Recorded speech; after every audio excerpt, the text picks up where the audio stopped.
Hi everyone, and welcome to Gwyn Collects. Happy New Year everybody, welcome to 2025. I can't believe that it's been over 4 years since I've had this channel. This will be my 5th year with my YouTube channel, which is absolutely crazy. Who would have thought that COVID would just start this whole part of my life? I hope you all had a very, very wonderful holidays. It's so great to be back. It's actually just late December right now. It's actually not 2025 yet, but this will get posted in 2025. But I thought since I'm off of work / school for a bit, I could just film a bunch of YouTube videos. So that's what I'm doing today. If you notice that I might change my shirt between videos, but if my makeup and hair stays the same, and you notice that in my next few videos, no it doesn't. Just pretend it's a new makeup look every time. I definitely didn't film these all on the same day. Alright, so today's video is one I'm pretty excited about. It's one I've wanted to make forever. It's been on my list of videos I want to make. This and my top 10 figure video I really want to make. But today's video is all about the figures that I think are amazing, but that are completely underrated. So by underrated, I mean it in a fully subjective sense. I just want to talk about figures that I love that I never hear anybody else talking about. I'm not going to look up I'll look up how many people on my figure collection own these figures. They may be figures that are owned by quite a few people, blah, blah, blah. But just figures that I love that I feel like people do not talk about enough. And everyone I know with the figures also absolutely love them. I thought it would just be kind of a fun way to start the year and just, I don't know, it's fun to talk about figures. And I love talking about underrated things that I love. So yeah, I guess let's get right into it. I don't even know how many figures are going to be in this video. I'm thinking them up as I go. I'm just looking around my collection room right now. I think maybe I'll do 5. We'll see. We'll see how I'm feeling as this video goes on. We'll see how long it goes. So yeah, let's get right into it. So this first figure that I have here is one that I've had for many, many years. And it's actually an Onmyoji figure. It is and I always forget her name, so I'm gonna read it off my phone here. It is the Zashiki Warashi 1/7 Fukuraiunshi figure by NetEase. This figure came out in 2021, and I think it was in my best of 2021 video. It was in my top figures because I love this figure. I have no idea who the character is. I know nothing about the game, but oh my god, this figure is still to this day one of my all-time favorite figures. And I feel like nobody has this figure. Judging from my figure collection, it's currently owned by 69 users and it's wished for by 136 users. So not a lot of people have her. People on MFC seem to be saying that she's grail status for some people. I don't think she's that hard to find. And maybe she was more popular in China because I think the manufacturer of this is Chinese. But I am so obsessed with this figure to this day. Ugh. Just one of the best figures. I love the colors and the composition of her. I just think she is perfect. And the sculpt and paint job is just spot on. I have no idea how much I paid for her way back in 2021. It's been so long. But I know she wasn't very expensive. So definitely an underrated figure. I love her. Oh, I love her. She's just amazing. I'm obsessed with this figure. I love everything about this figure. And more people need to buy it. So my next underrated figure is a Miku. And you may be saying, how can a Miku be underrated? She's the most popular character of all time. But I actually feel like this Miku figure specifically, I don't know anybody who has this figure. And I am so obsessed with this figure. This figure started my love of Max Factory. And again, I don't know the name of this one either, so I'm gonna read it to you. It is the Kentaro Yabuki X Osoba version of Miku. Made by Max Factory. It came out in 2022. And on my figure collection, it is owned by 132 users with 614 wishes. Okay, so it's more popular than I thought, but it's still not that popular. 132 people owning a figure is not crazy. Not a crazy amount, especially when it's a Miku. But this figure was a really weird one that it got delayed during COVID, and then it had no release date for a while. They were just yeah, we're not putting it out this year. And it spent a whole year in the void with just no release month at all. And then eventually they're oh yeah, this figure. And I think she went up for pre-order before I even started collecting figures. So she went up for pre-order in 2019 or even earlier than that. And when I started collecting, I saw this one up for pre-order and I was like obsessed with it, but it just like never was coming out and the pre-orders were closed everywhere. Because back then stuff really didn't make much of anything.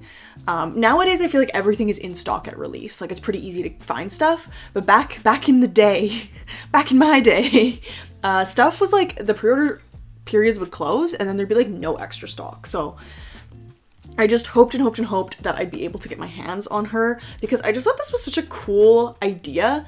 I loved the like design of this Miku. She's so glossy and pearlescent, and I loved how she was like jumping out of the iPhone. I don't know. I loved her design. I love Max Factory. So when she finally actually did come out, I did pick her up. I think I picked her up from Amazon Japan, I think. And I have no regrets. I think she's just the cutest little girl ever. I love like her pearlescent twin tails. I love her whole outfit. It's very like spacey and cute. Her eyes are so cute. I love her like little eyelashes that are sticking up. I just think she's just the most adorable Miku ever.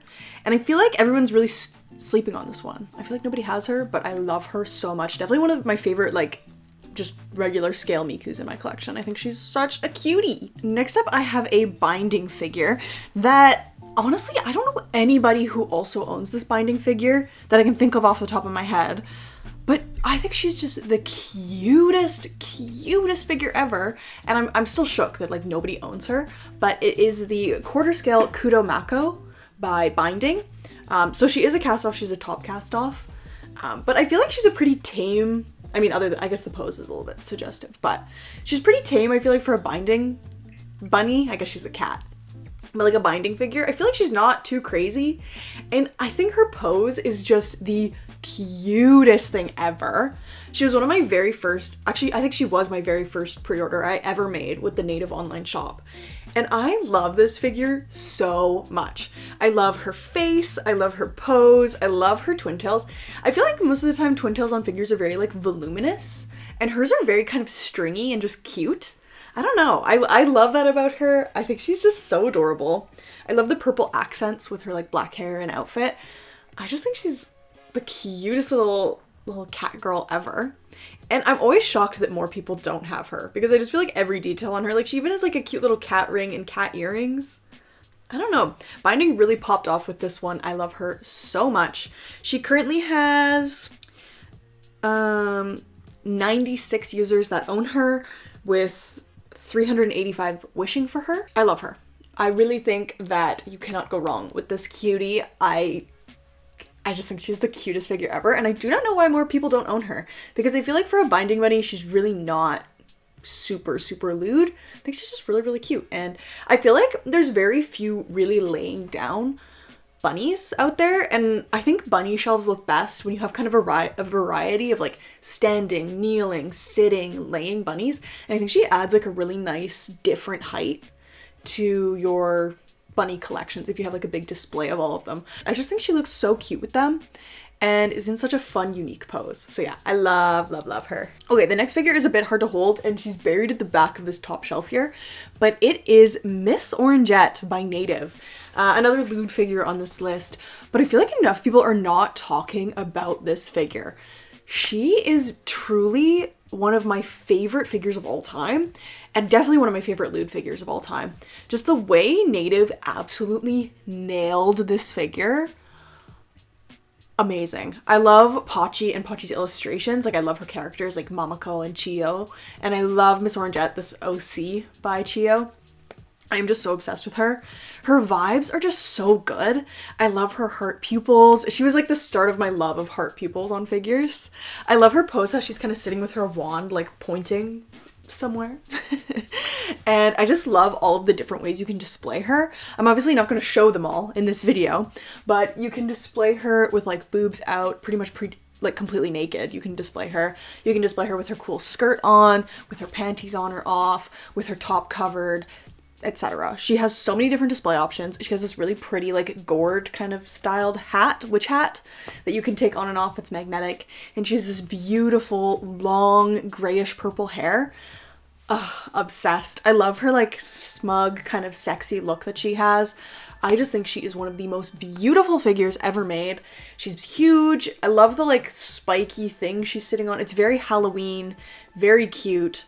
I'm obsessed with her, obsessed with every detail on this figure. She is just a masterpiece.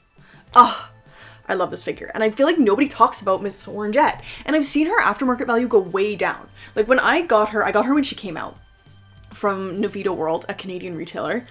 And I was so pumped. I think I paid like 280 Canadian dollars for her, and I tried so hard to get her. I like emailed them to go on a wait list because I was so desperate to get my hands on Miss Orangette.